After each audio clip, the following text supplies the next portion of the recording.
That's true, Dr. Zayas. Very well. Where would we be without THC?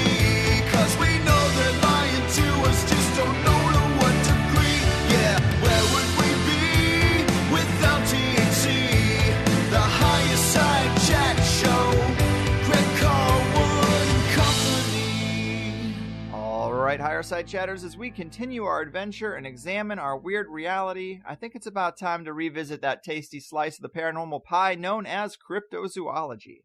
Because like it or not, thousands of people over the years have claimed to have encounters with everything from Bigfoot and dogmen to lizard people and modern-day pterosaurs.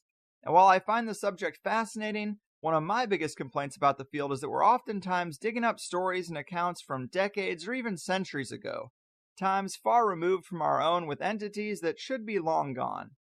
But today is a special case, people, because as you may not know, we are in the midst of what seems to be the largest concentration of strange cryptid sightings in my lifetime, and probably the largest since that saga of the infamous Mothman of Point Pleasant back in the 60s.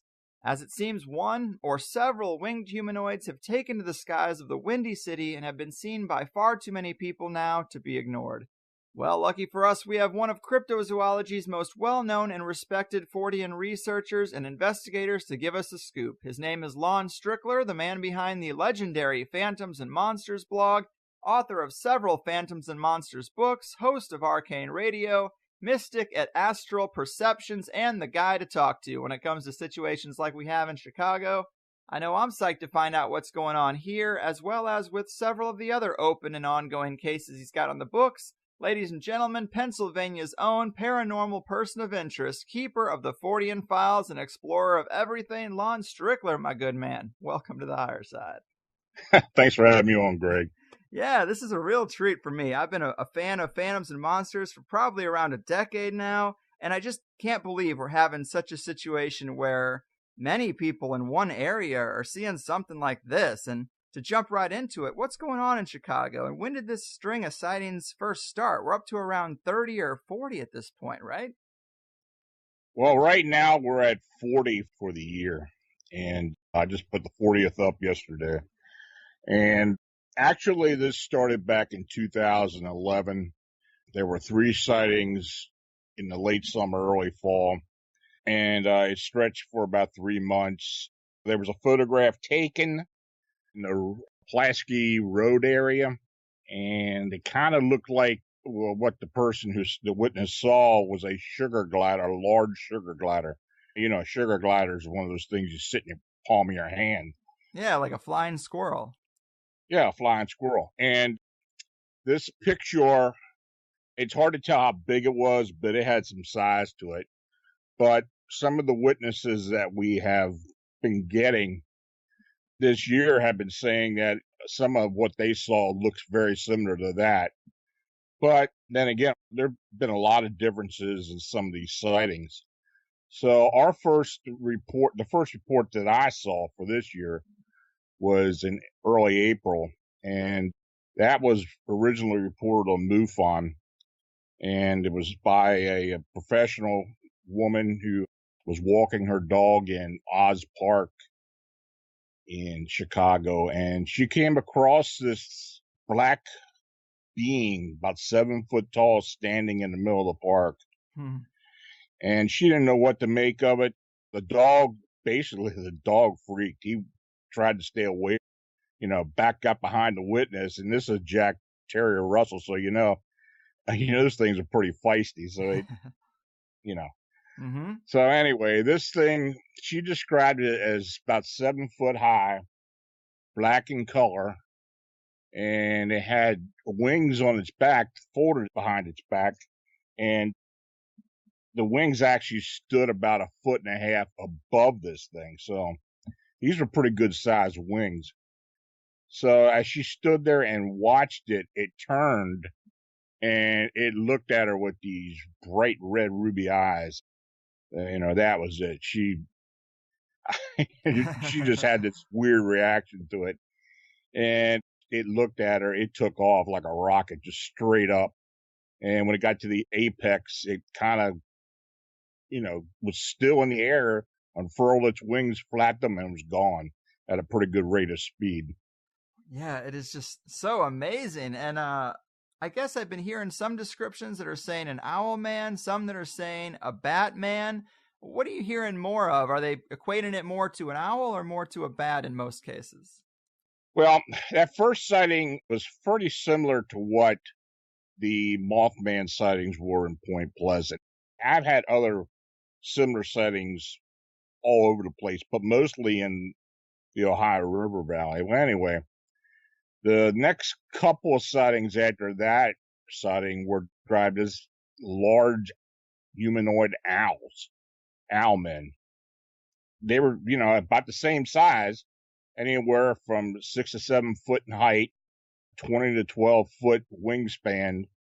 Both of those, the next two, were perched as well, and several witnesses saw it, and it would just flap its wings and take off. But as time went on, the sightings started to be more like a large bat. People even described the wings like it's dragon wings, but that membrane type wing. But mixed in with those as well were others that had rounded wings that look like an insect or a butterfly, moth, or whatever. But the size really didn't change a whole lot. So, some of them had this red eyes, some of them didn't. There were others that were said to have like a small crest on its head. I had a sighting just a few days ago where it was reported that there was a crest that went from the head and extended along the back of this thing. So they have some variations. Right. Yeah, those variations are super interesting. And I mean, I guess some feathered creatures tend to molt. We could be dealing with a molting creature that now looks more like a bat than an owl. But I guess I've heard you say, based on the descriptions, it seems like you think there might be actually 3 different things that have been unleashed on Chicago somehow, right? I think it's at least 3. Man. I would even venture to say there may be up to 6 different ones. Wow. But I'm saying I'm pretty sure it's at least 3 at this point. Have you been able to triangulate the sightings on the map and try to find like a source for where these things might be coming from? A nest, if you will? Yeah, we've tried that.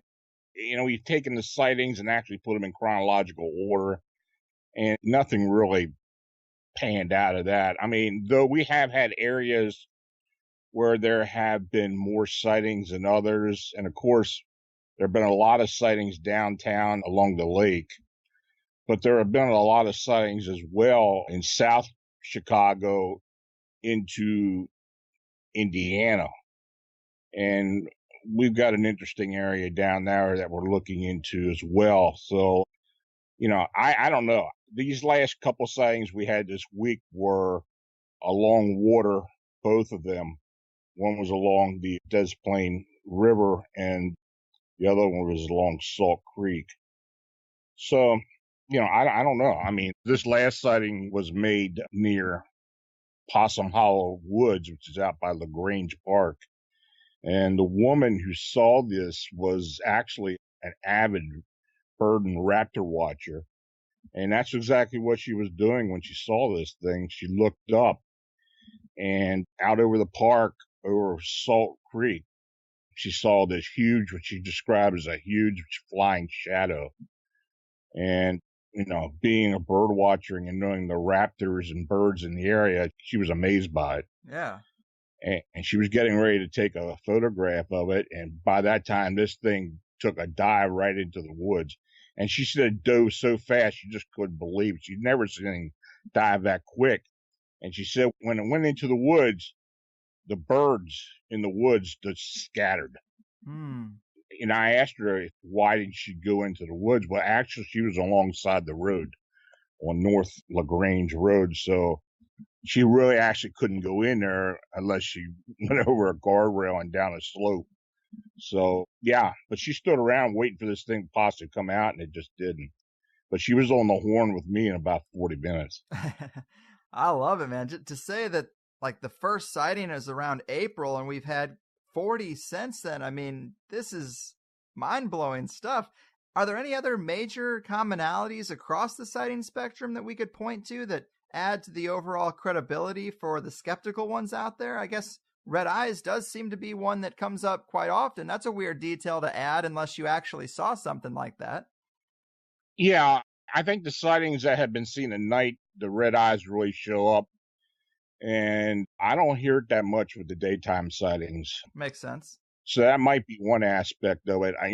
The fact that it does come out during the day and has been seen during the day and is not afraid to be seen, though it does seem to move off quickly after it's been seen.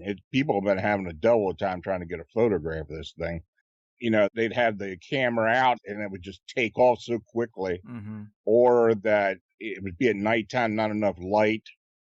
And some have actually snapped photographs and nothing was seen on it. Damn. So I don't know if that's, something. I believe that there's some type of supernatural aspect of these beings, even though I think they're flesh and blood. I think there's something that may actually keep them from being photographed as well. Yeah, that's a popular opinion in the cryptid world, and I have seen those photos that have been posted so far. You're right, a few people have snapped off some shots, but cell phones just are not good at a distance or with moving objects, so you can't really see that much. But I guess, is there any evidence worth mentioning that does go beyond just the reports of sightings? Well, we've had a couple sketches, and that's about it. But I tell you, the one thing that has really been a big part of this for me is that when we talk to the witnesses, they don't deviate from what their original report is. I've had several reports where the witness would write it down, send it to me by email, and have me contact them by phone. And they just will not embellish. They just stick to what they originally said. And they stay with that. Even after I've tried to get them to embellish the sighting or what they saw, the description, it never deviates. And that's a good sign.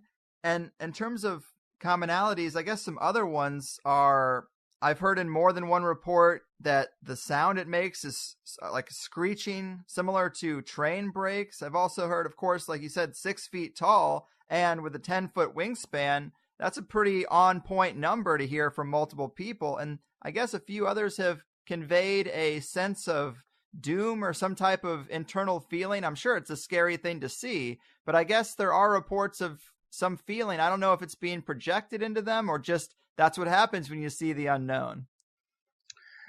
Some of the earlier sightings, the witnesses had that type of emotion where they felt like some foreboding or fear. The first sighting that we had received that had any sound was on the Calumet River, where a man and his son who were fishing heard this screeching sound. They said it was like the wheels of a train screeching. But then we had another sighting in the Auburn Gresham area of the city where it was actually seen by 2 police officers that the crowd flagged down. And this thing was on top of a 3-story building. And when it took off, they heard a screeching sound. The other sounds that we have heard about was there was an encounter with a man and woman who were down at North Lakeshore Drive, 1400 North Lakeshore Drive. And this thing flew across their path, went up the building, side of a building, got to near the top and just froze still midair, like it was looking through a window. Then it leaned back, took a big dive into the trees. They saw that. They were going back toward the building because they were there visiting her mother, and she lived in that building, that condominium. And when they turned the corner to head toward the entrance, this thing descended right in front of them, like midair. And the wings were out, and it wasn't flapping its wings. It was just like it was hovering. And they stated that they heard a vibration, like I don't know, they even felt it as well. But it was coming like a humming coming from the legs. The legs were vibrating. Wow. That's the only other sound that we have heard about. That's so interesting because I think possibly that could be a key whenever we talk about multidimensional entities. The idea of portal openings or something is always talked about. And vibration seems to be a pretty big key when it comes to wavelengths and the possible crossing of multiple dimensions. Who knows? But vibration is an interesting detail there for sure. Yeah, it is interesting. I started thinking that this may be an extra dimensional type being early on because around the same time as some of the earlier sightings, there were huge flashes of light being seen south of the city in the area around Chicago Heights. And there was another large flash just across the border into Indiana. So, I have noticed before when dealing with cryptids that, there would be flashes of light sometimes and orbs seen during a sighting of like a Bigfoot or some other type of being. Mm-hmm. Or after an investigator would go into the area, they'd see these orbs in the same area. So I don't know if it's related, but I believe it is related. Now, I don't know if that's where they originated from.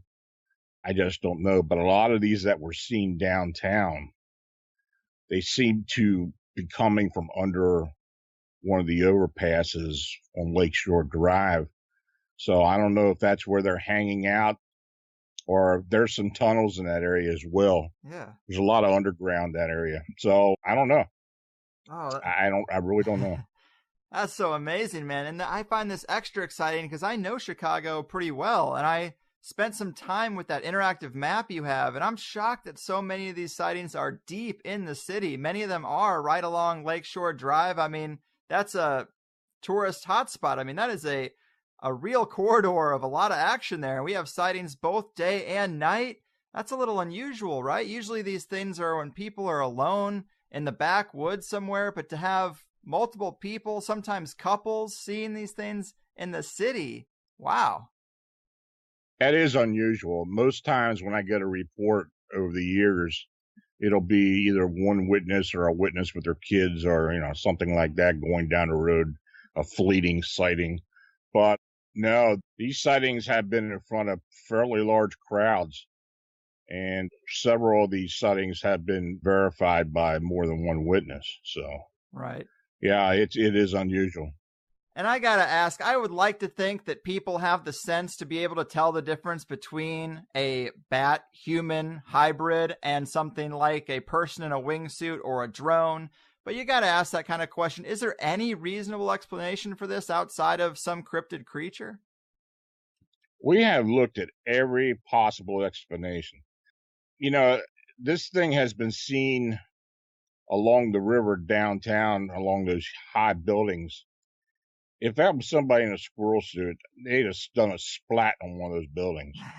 There's just no way they could have stopped and flew across the river, under bridges, over bridges. It just wouldn't have been possible. As far as a drone, I just don't see that being a possibility, because this thing flapped its wings and would turn its head and acknowledge the people that it was going by and come back and do all kinds of strange maneuvers. We actually had a sighting out on the lake where there were two of these things seen together. Wow. And they were doing figure eight and going around each other and such, and took off. So, yeah, the maneuvers that this thing has demonstrated and the way it has flown and the speed as well, and if you had a drone, you'd hear it. So I just don't believe that's what it is at all. And as far as wildlife goes, I've had people say, well, it may be a sandhill crane or a blue heron. Well, I haven't seen any 6 or 7 foot cranes. A crane doesn't get any bigger, maybe 30 pounds. And, they don't have a wingspan of 10 foot or more. So no, they also don't really have the shape of a person either. No. Man, I just love it. And you mentioned earlier that we have a few police officers who have seen it. I feel like that adds a little credibility. They don't want that kind of trouble. But in terms of the local media or the local police, how much attention is this getting outside of the cryptozoology community? Are people in Chicago actually waking up to this thing, or would you say it's more of a under the radar media blackout? Well, there's been somewhat of a media blackout, but the residents are getting the word. It's traveling word of mouth. And I've been saying that for the last 5 or 6 weeks. And I was on the phone with someone just before you call. I'm getting anywhere from 10 to 20 calls a day from just regular residents of Chicago, wondering what this is, worried about what it is, want to know what I think it is. And, I don't buy into that harbinger of doom theory at all myself. Even if I did, I wouldn't say it. And I try to dispel as much fear as I can with people. But this is, since we had the 2 police officers who were together, then earlier we had a state police officer and his son near the lakefront see this thing. So, we've had 2 sets of police officers. We've had city workers who have seen it. I've had city workers who have contacted me, even people who are involved with the political side of the city, tell me that City Hall definitely knows about it.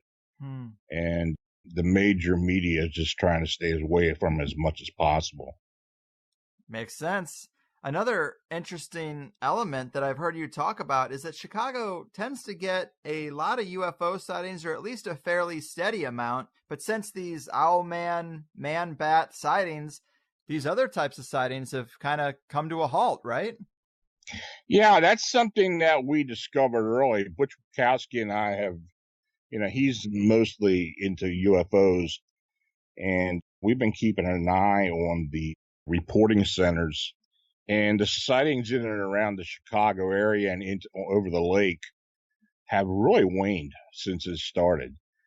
There was nothing to get onto the CMS, the MUFON CMS, or the New Fork reporting log and see sightings in and around Chicago every day.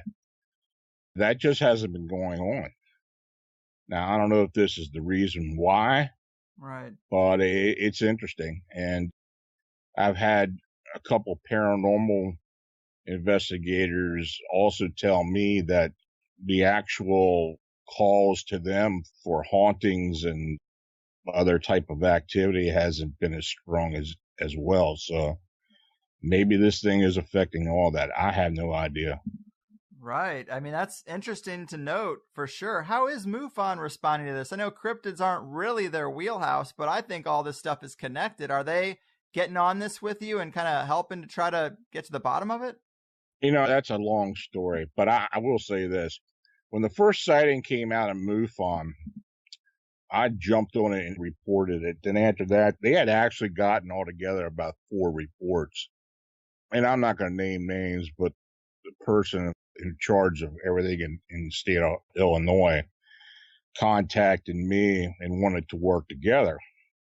I've had my issues with MUFON over the years. And, I told him, I said, well, if you're going to be sincere about this and share information, I had no problem with that. Well, that didn't last long. So I told them, I said, I'm not even going to share information. I don't even want to be involved with MUFON on this. And for the most part, they've been staying away from it now.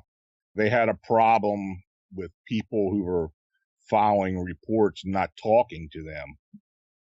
And they were getting frustrated and getting upset with us, thinking that we were telling them not to talk to them. Well, I don't know how they do that, because I don't have any of their contact information, so I wasn't talking to these people. Though later on, we did have one of the witnesses contact us because MUFON wouldn't investigate it with them. Right. That is strange. You'd think they'd be all about this, but you mentioned that harbinger of doom theory that you're not really into. Of course, that is the closest association to the Mothman sightings in Point Pleasant, popularized by John Keel. He kind of brought that theory out, that it was some type of omen for the Silver Bridge collapse. And I'm sure some people wonder the same thing in this case, because there are some parallels. And it is interesting that Chicago is the gang violence capital of the country, earning it that nickname of Chirac. Could such strong emotional and negative energy manifest such beings? Do you think there could be some energetic effect somehow that's making them come into existence? I think it's possible. I have been following this phenomena for years now, and it does seem that these things show up at times when people are having personal issues, dysfunction, And quite frankly, I don't know of any city in the United States as dysfunctional as Chicago at the moment. So that may very well be something. But yeah, this harbinger of doom theory, yeah, that was perpetuated by John Keel, I believe. Right. And in the residents of Point Pleasant, when the bridge collapsed, it was kind of like an excuse for what happened, I believe.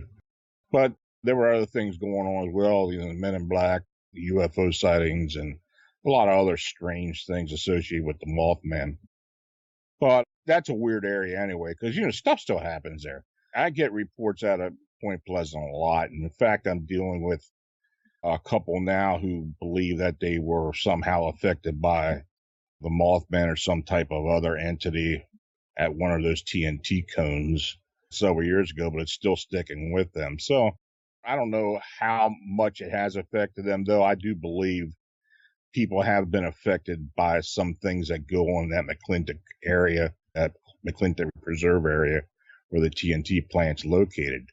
So yeah, and also as far as this harbinger of doom theory, there have been disasters where people would claim after the fact that they had seen something. The Mississippi River Bridge in Minneapolis, Fukushima, Chernobyl. There were people that would come out afterwards and say, I saw a flying being above before this happened. Well, but it's always after the fact. So I don't, I really don't know if that's true or not. Yeah. And I mean, things happening near an AT&T facility is kind of interesting because a lot of times people suggest that signals in the air might be doing something to cross over into opening portals to other dimensions, that again, it might be some kind of frequency-based thing. But AT&T, Bell Labs, Lockheed Martin, how often do you find these big companies having some kind of facility nearby? Because that's something I would probably think about. Yeah, I've looked into that. The only thing I can think of in the Chicago area is that they have a CERN-like collider that's been in the area for about 40 years now. It's up in the northwestern part of one of the suburbs, northwest of the city. I've had people tell me that they've seen some bizarre things in that area, but we haven't really had any sightings there. It's just something that we're looking into as well. You almost got to look at everything, really. I mean, because these sightings have been spread all over the city, plus as far as 20, 30 miles outside the city as well. So, we're taking the reports and just going with it, trying to come up with theories, people going into areas and checking them out. So, we got a few possibilities. I mean, we've even gotten to the point where I'm using conduits or channelers to try to get an idea of what this is. I even have an RV group that I've been working with as well. So, right. I'm almost at the point where I will take any little bit of information and see if I can discern any type of decent information from it. Yeah, I heard you talking about working with remote viewers on this and trying to do some sessions around this creature or these creatures. Has anything interesting come out of those? We've got a few possible pieces of evidence that may help us, but at the present time, I haven't really seen the connection. It's something that we're keeping on the back burner in case this thing shows up at some place where these RVs pinpointed. Right this time, I really don't want to say a whole lot about it unless we get something that kind of coincides with what we're hearing. Sure.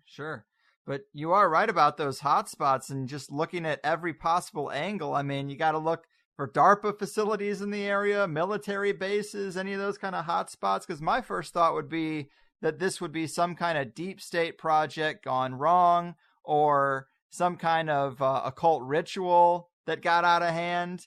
It really does make you wonder. I know there's museums right in that area. I mean, possibly someone broke open an ancient statue in the History Museum.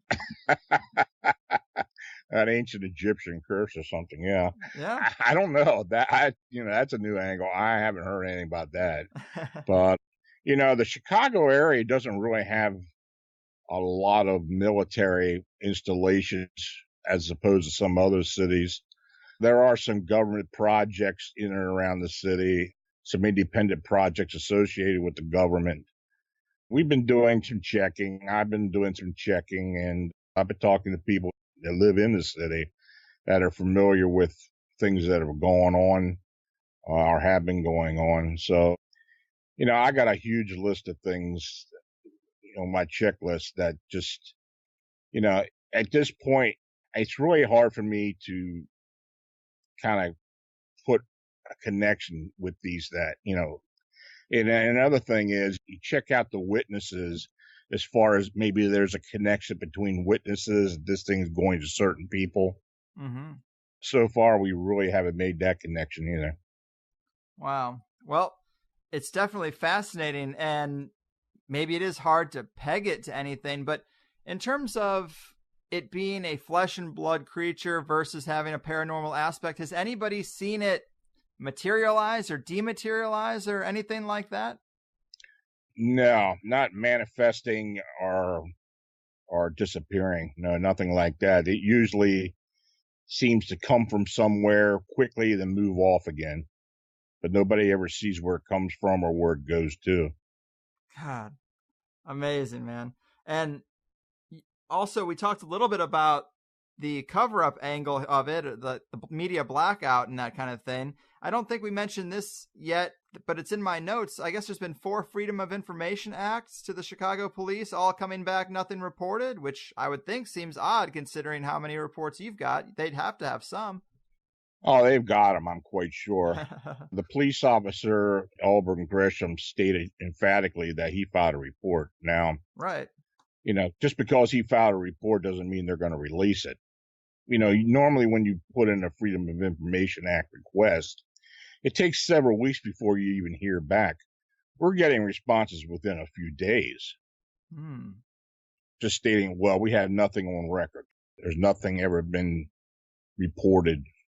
I made a request for 911 logs. That was denied.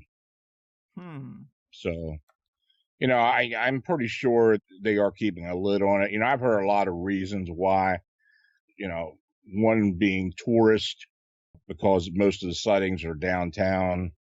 I don't know if that's true or not. I just believe the point where Chicago is right now with as many issues that they do have, I just feel that they think that they don't want to pile on with something else. Right. And, they just don't want a whole lot of people asking them questions about what's going on. Mm-hmm. Well, denying those requests is definitely a bit of a red flag that shows some kind of fishiness going on. Have there been any other red flags in the investigation that we haven't mentioned yet that you've come across? Well, yeah, I've talked to a few reporters in the city with television stations for the most part. And I had at least one verified he knew about it. But I have had other people that he worked with or they worked with that simply denied it. So, I don't know. I'm still trying to figure out what the angle was on that. I don't know. I mean, it just seems that there is a concerted effort to keep this thing quiet for the most part. But people are talking about it. I mean, I talk to people who call me and I ask them, well, where did you hear about it? And they say, oh, it's all over the neighborhood, or, people are talking about it on the internet, and, So, yeah, the word's out. There's no doubt about that. Wow, man. And I guess it does seem to be more creature than man, or more animal than man. We mentioned those feelings of fear and those sounds of screeching, but sometimes in cryptid encounters, people seem to lock up and sync up with these things and get some type of telepathic message. Has anything like that come through? Well, this last sighting seemed to be like that. The woman who was watching this thing, she stated that it seemed like it was, well, she said she had like a whimsical reaction to this sighting. Though she was really calm when I talked to her. She said it seemed to her that this winged being wanted her to see it, and that it was giving her a message. So, I don't know. When she got ready to take the picture, the thing took the dive. So maybe it just didn't want to be seen. But she didn't have any sense of fear or anything from it. But when she said whimsical, that was the first time I heard that before. So I don't know. Some people have said, well, I have felt that they knew that I was watching it somehow. Some of the people, well, one couple in particular, this was on Lakeshore Drive as well, said this thing flew over top of them, flew off, turned its head, looked back at them with these red eyes, turned on a dime and came right back toward them again, like it knew that they had seen it. Yeah, and of course, the one I mentioned where this thing ascended slowly and hovered in front of them, the reaction that they had. Now, there were people there on the other side of the street, and in fact, she didn't mention that she noticed a flash from a phone camera, so it was at nighttime. But her reaction was when this thing took off, ascended away from them, she just fell to her knees. Her husband had to actually drag her back to the condo. So there have been reactions like that. There was an encounter out in Bolingbrook where this woman came across what she described as what she thought were two people embracing on a path by a playground, the park. And it was at night, and it was part of her normal routine to take a walk out there. And when she came across this thing, she did say it heard like a slurping sound or sucking sound. She didn't know what it was. It wasn't loud, but she noticed it. But one thing she did notice that kind of freaked her a bit was it was about 7 foot high, but it was wide. Her first reaction was that it was two people embracing each other because it seemed to have something wrapped around it, which I believe were probably the wings. Right. And she didn't notice any eyes or anything. I'm thinking it was probably asleep or something. Though it did turn towards her as she was standing. She got about within 15 feet of it, and when she realized that it wasn't two people, she moved around through the grass enough to get to the other side of the park. As she was walking away, she became very, very tired. She said it's like all the energy was sucked out of her. She had to sit down, even though she kept her eye on this thing or to see where it was at. When she was able to get up, she headed right straight to her house. So it did have that effect on her. So I don't know. Damn. So interesting, man. I mean, as someone who's made this their livelihood, this has to be super exciting because we're talking about the scale of something maybe that's even surpassed the Point Pleasant sightings at this point, and we're still talking about that. And we might be in the middle of something that people are talking about for decades to come. Oh, I believe this is historical. As far as flying humanoid type being, these sightings, probably the largest group of sightings in one general area since Point Pleasant. Yeah. Any type of cryptid, it's very rare that you get a multiple number of sightings like this. The reason why it's happening now, I have no idea. But yeah, it's pretty remarkable, and it's probably most likely a historical event. It definitely is, man. And I guess I would ask, is there anything else we should note about this Chicago situation before we look at some of the other open investigations you have going on? That's just about it. I mean, it's one of these things where I just got to wait and see what else comes in, and maybe we'll get a break, get a good photograph, or, get some other type of evidence that helps us to distinguish what this is, where it's coming from, where it's going, and why it's around. Right. It is kind of tough to say much more than people are seeing something weird, but that alone is just so fascinating. And to get into maybe alien abduction a bit, in one blog post you talk about David Jacobs, who's a big proponent of the hybridization theory that humans are being abducted for reproductive and hybrid making purposes. But you go on to say, contrary to David Jacobs' assertions, I have an opposing opinion in reference to alien abductions based on testimony and research I've conducted over the years. Can you tell us about that opposing opinion? What's the why behind abductions based on your research? Well, he admits that the evidence of basically body snatching is that abductees have been reporting similar experience, recalling common details. I really don't know if he's ever gotten a case or mentioned a case like I had gotten when I was working with David Eckhart and his family. I don't know if you're familiar with that case, but... Oh, yeah, I'm leading right into it. That is a hell of a case. Definitely tell us a little bit about his. Well, basically, they lived in the Pensacola area, not really far from Gulf Breeze. Where, you're familiar with Gulf Breeze and all the craft sightings. But David was a contractor. He had built a beautiful home, what he called the home of his dreams, and he and his family had lived there for maybe a year or so when they started encountering these small beings that were coming somehow into the bedroom. He saw them, but, they were so quick, the fleeting sightings.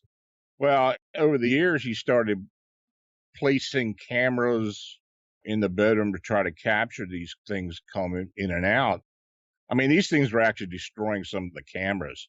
It got to the point where the only way he could keep a camera from getting destroyed was mounting one of those corner mirrors, that security mirrors, and shining, have the camera focused on that and take the reflection off of that thing. Mm-hmm. That seemed to be the only way that he could do it.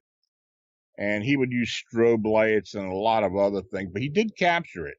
He captured and I have it up on my Facebook page, but it's the video of this being at the doorway of his bathroom. But when the abduction started, these beings plus what I believe was an overlord, a reptilian type being, were coming in through a portal in the bedroom. And I know it sounds ridiculous and sounds just so fantastical, but I'm telling you, and I'll be honest with you. For the first couple of months, I had a hard time believing David as well, but he came forth with more and more evidence about these beings actually taking him to other locations, to underground locations, to underwater locations on this planet. He was cured of a real bad case of rheumatoid arthritis. It's just a fantastic story. Right. And this actually went on for almost 10 years. I mean, his family was being abducted as well, but he was always taken somewhere other than where his family was taken. And they acknowledged that they'd be taken someplace else. But he was seeing all kinds of things. They were showing it to him. It was almost like, we're going to pick you up. Let's take a tour. Right. They were showing him underground caverns where there were other alien beings acting basically as slave labor. Mm-hmm. There were also human beings that were working as slave labor. It seemed that these reptilian type beings were the overlords, but this one reptilian was the one who came and got him each and every time. That occurred for about 10 years. By the time he talked to me, it was almost over with. And in fact, they still check up on him occasionally. It's like maybe twice a year around April and once another time in November. It seems to be a cycle where they just come back and check up on him. Wow. But it's a bizarre story. But I'm telling you, and there's a lot of it I just really have not released. I mean, there's some really horrific things he saw and described to me. Wow. Can you give us one of those crazy things that he saw? Well, I guess one of them would be when they actually took him into an area of one of these facilities where they would dissect humans, living humans. I mean, they were awake, and these reptilians were doing the actual dissecting, and they were always cutting them from the back on in. Damn. And you saw the area where they disposed of these bodies. It was like a huge furnace, but they would descend slowly into this cauldron of some type, and that's how they would be disposed of. Wow. And, I told him, I said, well, did they ever explain to you what they were doing? He said, no. He said, from what he was told, those people just never made it back. They were taken for good, basically. And he said there was another device he had seen where they would take these humans, and they had other beings as well, and they put them in like a cylindrical type of transport, but it was small. They would actually shrink this thing and shrink whoever it was and put it in there. And when it would be placed in to this device, several other these cylindrical pods or whatever they were, this is what they used to transport off planet. Nice. Almost like, Stargate or something to that effect. But he was able to, he's very good at drawing because of his work and such. And he had remembered some of the symbols he had seen. He drew a sketch of this device. He had also written down a bunch of formulas that were projected to him telepathically. I have taken these formulas to a lot of different people. They can't figure out what it is. Wow. Yeah, it's an amazing story. David was on the Paranormal Files Fact or Faked show with Ben Harris. And when they had moved out of the house by then, but when they were there, they tried to recreate some of the things that David claimed. And quite frankly, when I talked to Ben, he told me, he said, I have to believe the guy. He said, I really can't disprove what he's claiming. I mean, I had him on our radio show a couple weeks after the show was aired because, I had some issues with the way some of the things were shown. But he told me, he said right over the radio, he said, I cannot dispute what he said. I mean, I couldn't tell if he was faking or not. There was one instance that really freaked him out that happened. And it was something that David had told me before. When they had the truck outside, and it was at nighttime, and, they had the production crew and everything out in this truck outside the house. And David was in the house. So David had told me before that when these beings came into the house, he believed that there was an electrical charge that kind of surrounded the place and got into the soil around the house because thousands of night crawlers would come up to the surface. Weird. So as they were filming David inside the house, David had mentioned that he could feel something happening. And they're looking around. They can't tell what's going on in the house. But when they went outside, there were thousands of these night crawlers all over the yard, on the pathway, on the sidewalk, the driveway. And David used to tell me every morning that he would get up after he'd have an encounter at home, he had to take the hose and wash down the driveway and the sidewalks out into the street. He said neighbors used to raise hell about it. He said all these night crawlers being washed down out into the road. Every time it happened, these things came up. Weird. What do you think's behind that? Some type of field effect or some type of magnetism disrupting their navigation, perhaps? Oh, I don't know. It just seemed that everything seemed to light up or become charged, I guess you could say, when they showed up. He said there would be power surge in the electrical lines sometimes. He actually thought that some of these beings could travel through the electrical conduits. I did capture an image in his bedroom at one point where this being was coming out of a wall about halfway and then ducked back in. It was hard to see, but it was pretty bizarre. Yeah. Yeah, so, that's basically what was going on with David. I do talk to him occasionally. This was about 8 years ago. I started interviewing him. And I'm interested to keep touch with him just to know what, try to figure out what's been going on with him and his family. Heck yeah. Yeah, it was a bizarre thing. And it's interesting because for years he tried to get MUFON in Florida to get involved with it. And they just refused to get involved with it. A lot of other investigators turned him down. I just happened to see the video one day when somebody had put it up on YouTube for him. And I started asking around, wondering where this person was, where David was, where the witness was.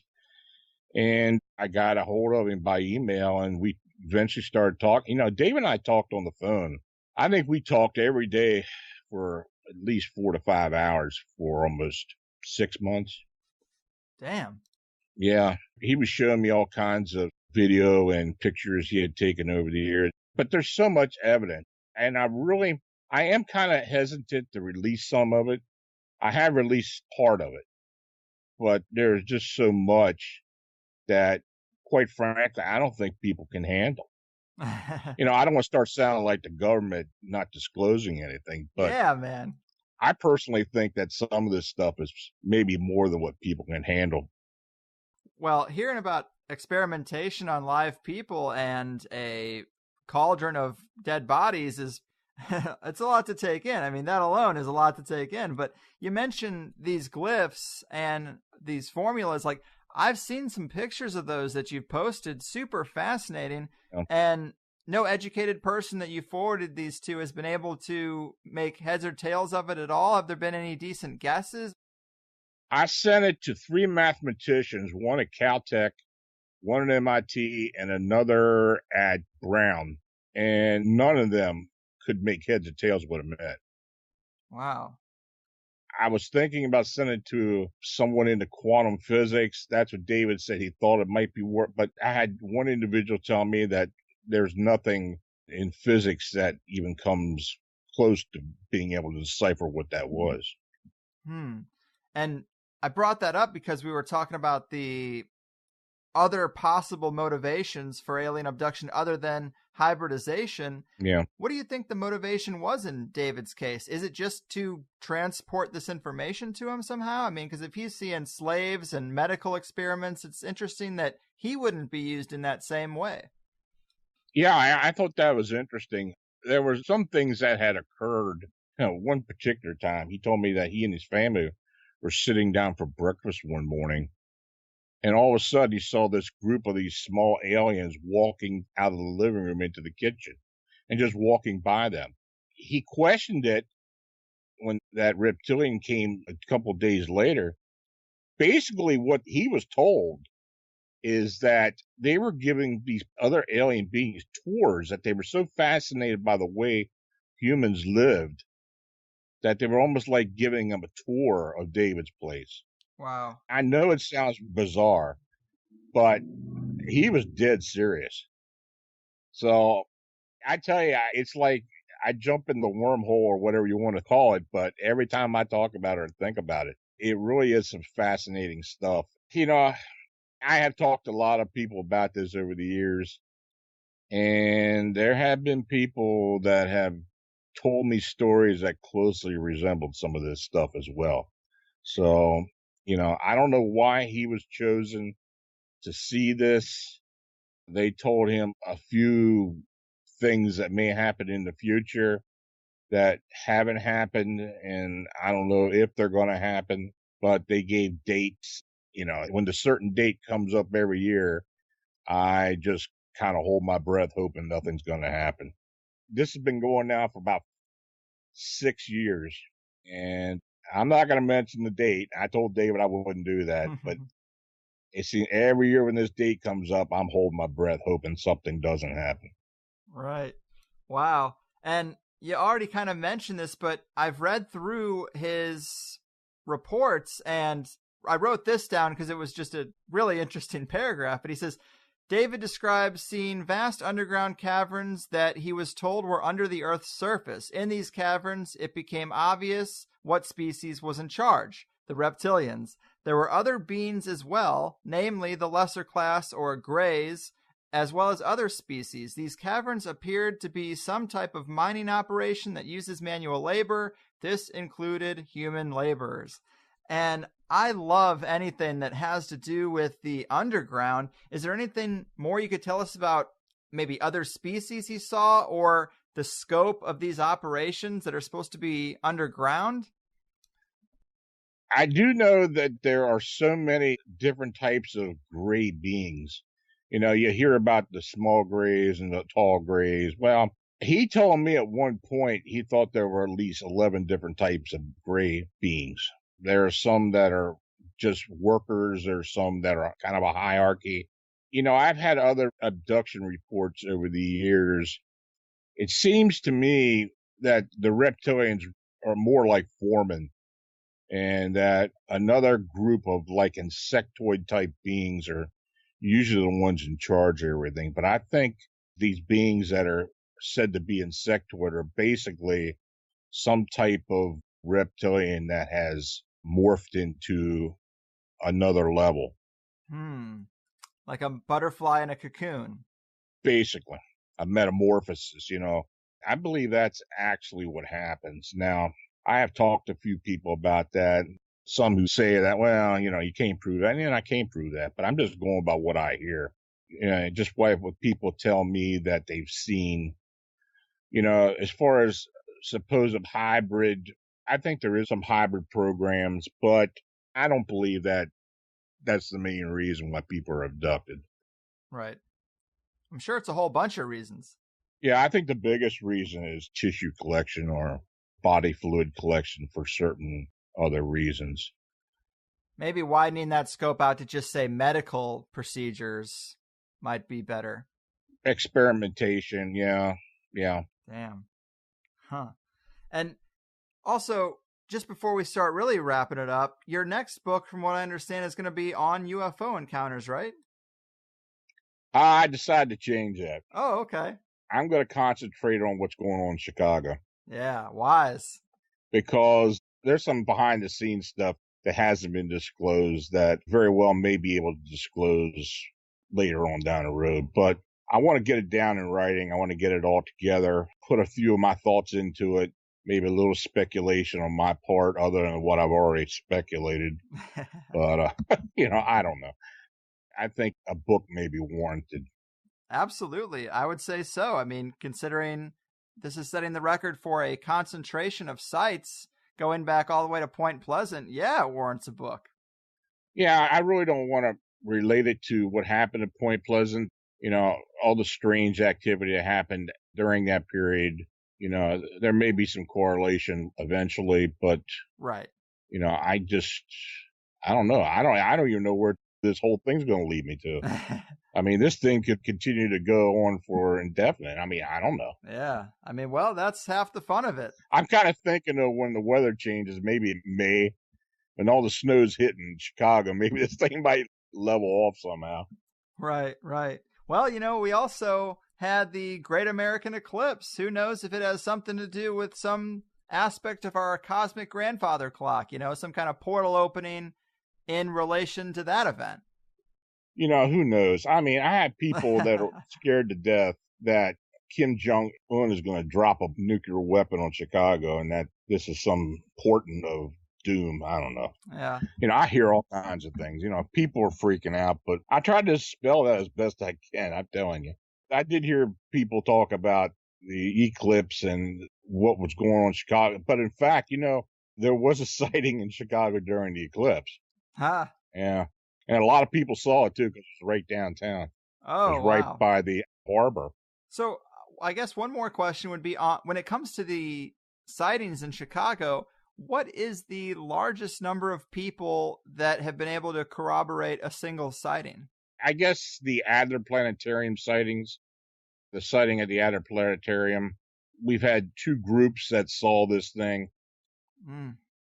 as well as the thing at Auburn Gresham, where we had the two police officers. Then I had another witness come forward, had seen this thing in the nearby tree before the police had gotten there. People had been seeing that thing in that neighborhood for about 2 days prior to that as well. Damn. Oh, man, that's just amazing. And I think it adds so much credibility to have a group sighting like that. Just amazing. And to have a concentration of sightings like we're having in Chicago just blows my mind. I love it. Along with all the other wild stuff we talked about. Before we do close it out, please remind people where they can go to follow up on your investigations, to get your books, or, to contact you with their own reports if they see something strange out there. Well, everything's listed on phantomsandmonsters.com. On the right-hand column, I've got a couple of links there to some of the bigger stories, some of the things we're investigating now. I've got 8-9 years worth of stories in the archive, as well as you can get a daily newsletter, free daily newsletter if you sign up for it. If you see something, you can call me directly at 410-241-5974 or send an email to Lon Strickler at phantomsandmonsters.com or go to the website. There are several links there where you can make a report or send an email off to me. And my books can be found on Amazon. All you got to do is put Lon Strickler or Phantoms and Monsters in the search and they'll all come up. Boom. There you have it, people. If you see something, say something. Lon, great talking with you. Good luck on the book. Thanks again so much. You really are the tip of the spear when it comes to cryptids. So I really appreciate you spending some time with me and updating the people on the latest.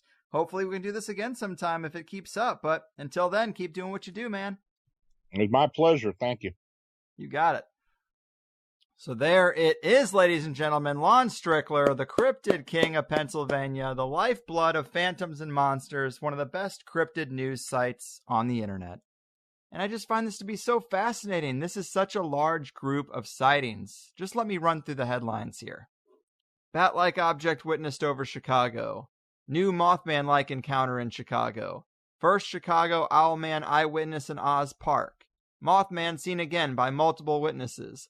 Third Chicago Owlman sighting reported. Fourth sighting, giant bat over Lake Michigan. Bat out of hell witnessed by father and son, Little Calumet River in Chicago. Big humanoid bat witnessed over Calumet Park. Pair of large bat-like humanoids in downtown Chicago. Flying humanoid sighting confirmed, downtown. Large black flying man sighting, Calumet Park neighborhood. Truck driver observes large bat-like humanoid gliding over Cicero, Illinois. Large winged humanoid encountered again in Lincoln Park. Jogger encounters Chicago Phantom near Navy Pier. Giant red-eyed bat flies over couple in Chicago's Lakeview.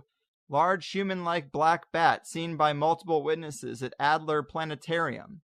Bat-like humanoid seen flying over Logan Square. Chicago police officer reports phantom sightings in Auburn Grisham neighborhood. Second phantom leaps from Willis Tower. Huge black shape seen gliding over Albany Park.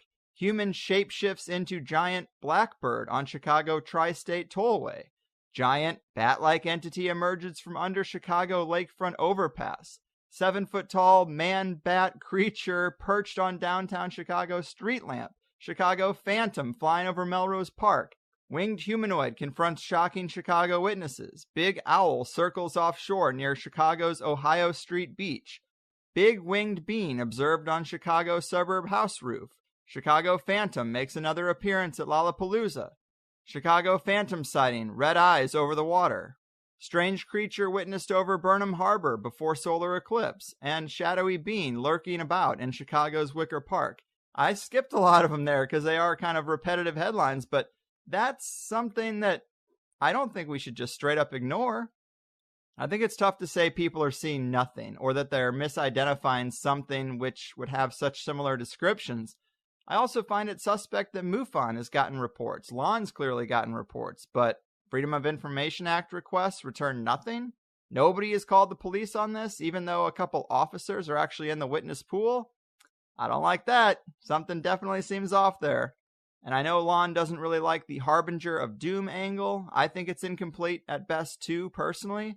But I've been told Nick Redfern has written a couple pieces about strange apocalyptic dreams in the Chicago area specifically recently.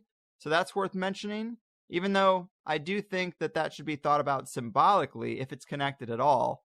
I don't think these are signs of a literal apocalypse, but they're still something to throw on the pile of weird. And I know I'll get people saying, oh, these cryptid episodes are just dumb distractions, but I really disagree. First, I do them pretty rarely because you don't need constant updates, but it's something to keep an eye on. And I know I've said many times that I've never really seen anything, and it's pretty late in the game now to disclose that I have, but truthfully, I did see something strange when I was a kid, and I don't talk about it because, number one, I've never really heard a matching cryptid description. It wasn't a Bigfoot, it wasn't an Owlman, so I don't really have a box to put it in.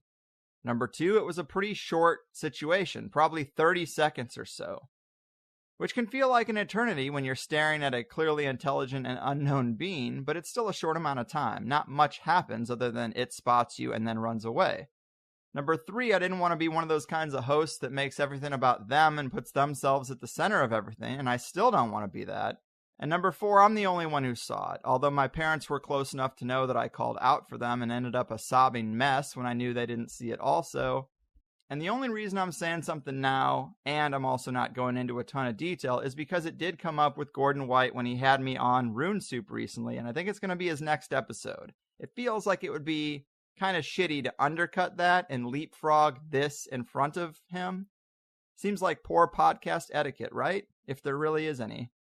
But I think I'm going to write something up for the forums because there have been some odd things in my life that when you put them in aggregate and you also put them in the context of a guy who ended up on the path of conspiracy podcaster, they become a bit weirder and a bit more impactful. And I do think cryptids are out there. I don't consider them flesh and blood animals, only that they can appear that way. And you can say it's a dumb distraction, not worth exploring, but if you saw something unexplainable, even briefly, you'd probably keep checking in on the latest encrypted research every so often. And so we do. I mean, biologists are getting hard over the discovery of a new color of frog in the Amazon, but they don't want to look at this stuff? Not even curious? I find that hard to believe. But anyway, that's the show. Hear me on Rune Soup this week. I'm also really happy with the next 2 episodes of THC that you're going to get. Both of them are return guests expanding on their previous appearances because their areas of expertise definitely need an update.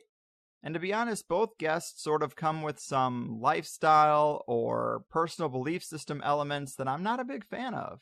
It's true, whether it's the consequence of being raised with a military background or someone who's deeply religious, these things don't vibe with me at all.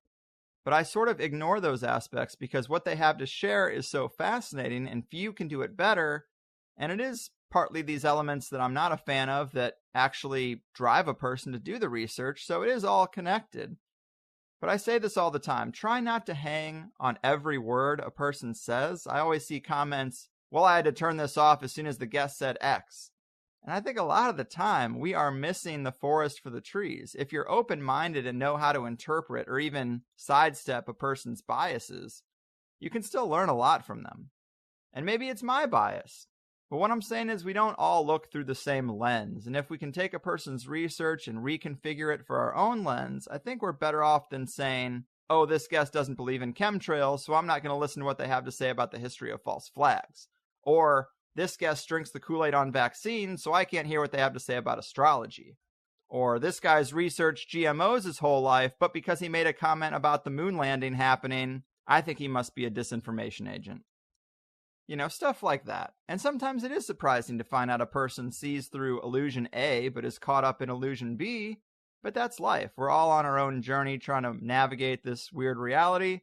And I hope by now Higherside listeners can see why a person was brought here. And if they make a poorly thought out comment on something unrelated, I don't think we should crucify them. Just put them in the proper context. And that includes me. But that was a rather unnecessary rant about something that had nothing to do with today's show. In fact, I actually like how, in a lot of interviews, when it does get political or off topic with Lon, he isn't shy about saying, I don't know about that, or I don't really want to go there, etc. And that's a pretty smart way to be in a time where everyone is looking for a reason to pounce on you. That said, one other little bit of news. Like I mentioned, I'm going to be on the next episode of Rune Soup. I'm also going to be on the next episode of Tinfoil Hat with Sam Tripoli. And I'm going to be doing a Reddit AMA this Thursday at 6 p.m. Pacific time. I'm really excited about it. I think it's a pretty big plug for me and the show. If you're unfamiliar with Reddit, AMA stands for Ask Me Anything. So it's like a text comment-based Q&A, and Reddit can be a raw and harsh crowd, so hopefully I don't get beat up too badly. But come join in if you want to ask me some questions. I've read a lot of AMAs, so I think I know what separates a good one from a bad one. So reddit.com/r/conspiracy at 6 p.m. on Thursday the 14th. So be there or move on with your life. Of course, today's free show with Lon covered everything we could about the Owlman sightings, and we got in-depth into the strange David Eckerd case. And in the Plus show, we tackled several other open cases Lon has on his plate. We got into underground reptilian humanoid encounters in Missouri, the strange death of Todd Seas, problems with MUFON, Dogman, Wolfman sightings in Pennsylvania, skinwalkers, Lon's personal alien encounters, and one of the creepier things I've seen on YouTube, whether it was fake or not, flying manta ray entities. All sorts of wild stuff. Please do consider signing up for Plus to support the show and get the full episodes. I think I have one of the most honest pitches in podcasting. I don't try to pretend I'm suffering and raise a lot of drama over this or that or server costs, even though anyone paying attention knows it's been a rough summer for us. That's my shit to handle. I say sign up for THC Plus for you, not for me. If you like the show, pick it up. I keep the price basically as low as it can be because you do have to pay processing fees and service fees for having companies process the transactions. So if it's like 45 cents a transaction plus 5%, I mean, there's nothing there at less than $5.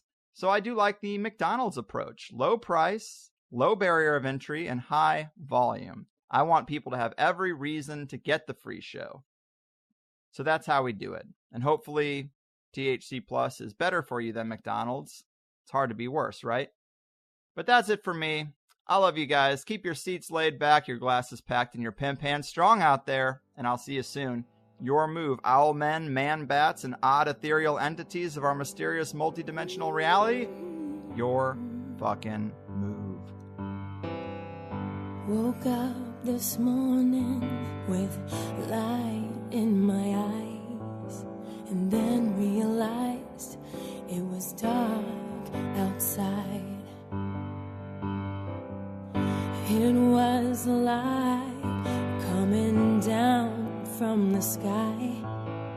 I don't know who or why. Must be those strangers that come every night, whose saucer-shaped light put people uptight. Leave blue-green footprints that glow in the dark. I hope they get home alright. Hey, Mr. Spaceman, won't you please take me along?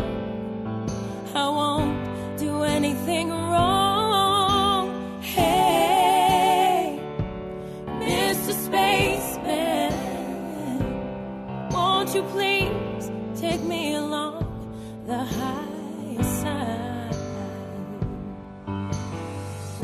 Woke up this morning, I was feeling quite weird.